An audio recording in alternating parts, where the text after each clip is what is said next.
All right, let's go over this assignment that you did on the leverage and influential points and outliers. And how do those things affect that correlation coefficient? All right, so let's see. Here we go. So here is this unusual point. And so it's far out there past the domain. So I would say that has high leverage. And it is influencing this equation of the line. So there you go. Okay, now, but look at this one here. Here's this point here, and it is far out past um, the domain. So we've got leverage. Now, let me kind of tell you what I was thinking when I was coming up with this thought process here.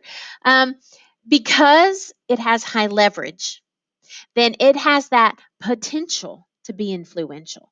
Now, it is not exercising that potential and actively being influential.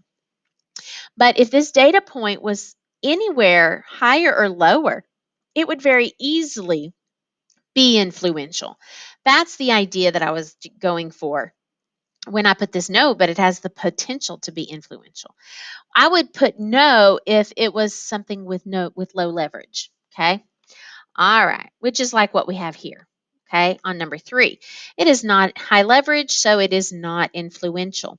Here, I would say this is right on the outskirts of this domain. So we've got moderate to high leverage. Okay, and it is being influential. Yes, we've got this changing, so we've got influence. Now, okay, here I had told you to state what happens if this unusual point is removed. So you've got to think about what's happening with it in there first. So then what happens if you remove it?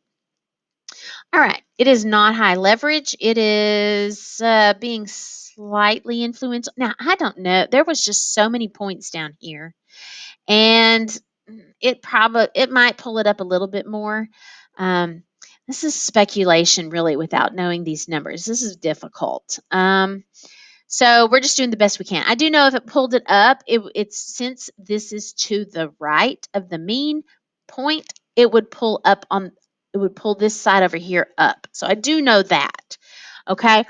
So again, without having that line in there, it's speculation that it's not being very influential. And I did that just because I think it's not got high leverage. It is definitely an outlier. So that's no debate. Now, the point itself is making the correlation weaker. Okay. So therefore, if I removed the point, which is what my instructions say here, then removing it would increase that. Okay. How would the slope change? Well, it's not much change. Okay. But had you maybe made this line look a little bit higher here, a little bit steeper, then I would support you if you had drawn a line with steeper slope and you had said, okay, then that is pulling it up a little bit more. Then that point is making the slope steeper. So removing it would make it flatten back down. Okay. So because the point is to the right of the mean point, it is pulling the slope up a little. So removing it would make that remove of the point that increases the slope would then make it go back down to decrease it. So you might choose decrease. All right, here's this one. So I guess my dotted line, I mixed up these colors, but anyway, so here's the dotted line. And then this blue line is a little bit higher. Okay, it's pulling it a little bit. I put not high leverage.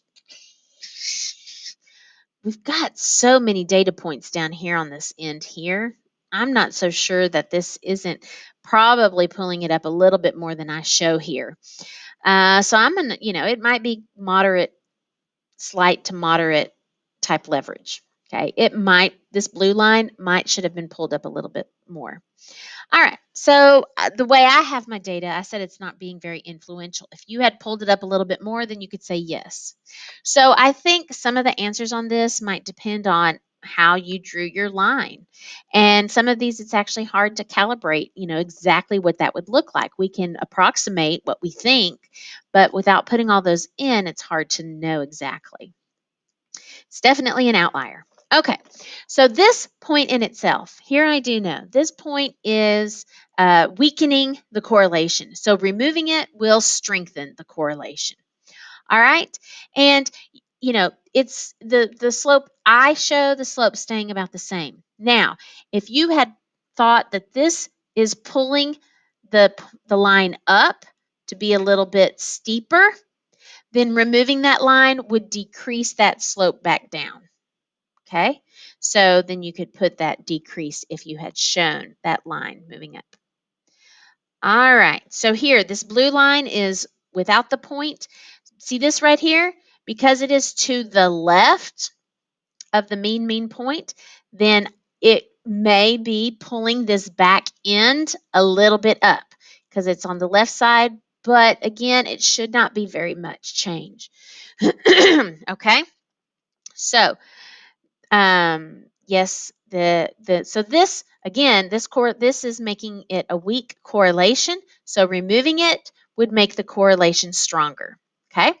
This point that is making this black line here, pulling up the back end, is flattening out the slope a teensy bit. So removing it might make that slope get a little bit steeper and increase back up. So it depends on how you drew this, but that could be increasing back up. All right, here we go. So this one over here on the left of the middle. Again, this is probably some type of a moderate. So I could have probably, for leverage, it's a moderate leverage because it's right there on the edge of that domain. So it may be pulling down this line, this blue dotted line, pulling down that blue dotted line a little bit over here on the left side. Okay. All right. So it's definitely an outlier. May have slight. Okay, I probably could have put slight influence. All right, changed the correlation. Okay, so it is definitely weakening. The point itself is weakening. Removing that point would then strengthen that correlation back up. Okay, now here's what's happening to the slope. So it is pulling down. So this red line is teeny tiny little pulled down. So it's kind of flattening that slope. Flattening that slope is decreasing it. So removing it would make it go back up, and that would make it then steeper, back to being a steeper slope. So that's called the slope is increasing, even though it's like getting more negative. Okay, more negative, it's getting steeper. So the slope is increasing. All right. Here is our unusual points way out here that are in line with the current data. So they have high leverage, but they are not influential and they are not outliers. Now, they are actually strengthening the correlation. Ooh, did I mess this up? The points expand the domain of the linear relationship, and that strengthens it. So, yeah, I think I have this wrong. So, therefore, if you remove these points that are strengthening that correlation, then removing them will then decrease that correlation back down to just this domain here. Okay? All right. Slope is staying about the same. Yay, I know that one. That one's definitely staying about the same. Okay, here's what's happening here. I definitely got high leverage. I feel like I've seen this kind of thing before and it moved about this much, so I felt okay putting that in there like that. It is influential. It is an outlier. Okay, let me see if I got these right. So this point is weakening the correlation because it's out of whack. So removing it will then strengthen that correlation back up. Good. This point is making this slope flatter. So then removing this point will make that slope steepen up again. So that's going to increase it. Okay, so I think I just got one of those wrong. Okie dokie, moving on. Here we go. Some actual AP questions. Okay, so this is the price and the quality rating. Okay, so describe the nature of the association. That's like describe the relationship. So to me, this was kind of loosey goosey. Are we just going to put a straight line through here like that? It's not very straight line, but something along those lines. Okay. So I said a weak to moderate, positive, a little nonlinear because this thing's kind of messing things up. Relationship between the price of the price of the sewing machine and its quality rating. Okay. So I kind of addressed, so now here, look, they're addressing that. One of the 14 sewing machines is substantially affects the appropriateness of that linear regression. Okay, and I kind of addressed how I thought it seemed kind of nonlinear as well. So report that approximate price and quality rating of that machine that seems to be kind of making things not seem so linear. And that's that one right there. So I said about 2,200 and a quality rating of 65. So that's the one that seems to be making it look like there is a curved nonlinear relationship between price and quality rating. See if you pulled that. So it was that part B that made me really think, ooh, I probably needed to, in part A, talk about how it's nonlinear. Okay, it's got something else going on. All right.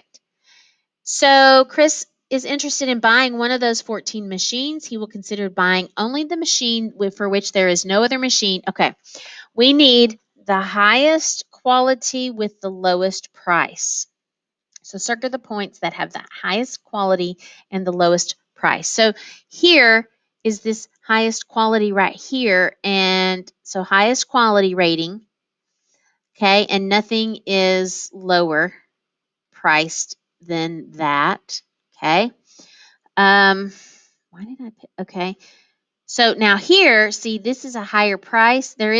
So for this price, is there something that has a higher quality? I mean, yes, this is better. So this one right here kind of knocks off, kind of negates all of these here.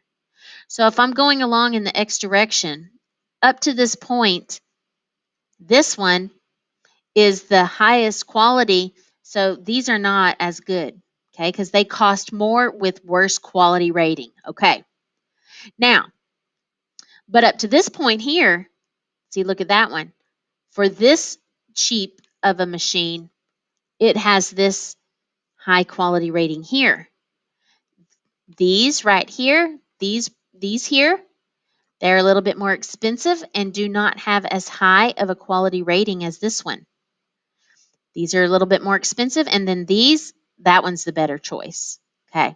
So it is these two that for this price, that's the highest quality. These are not as good. They cost more and aren't as high quality. For these ones, that's the highest quality. These are not as good. They cost more, but do not have as high a quality as that one. So these are the highest quality at the lowest price. Okay. All right. That did take me a little while to figure that out. Exactly. Here's this. I see this one point out of whack. Oh, look, a computer printout. So here we go. Identify and interpret in context the intercept. Woo, that's interpret the y-intercept.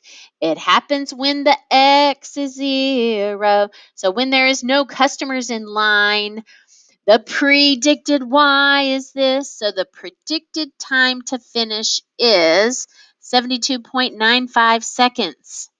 It was seconds, right? Okay. So there you go. Next, identify and interpret the coefficient of determination.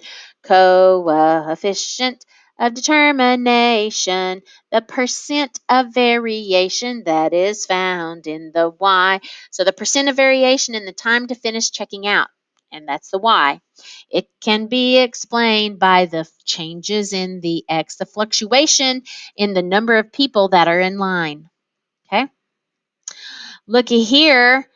One of the data points was determined to be an outlier. Circle that point and explain why that point is considered an outlier.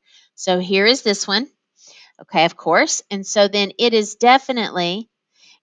considered an outlier because it is unusually low amount of time to finish checking out for that number of people in line.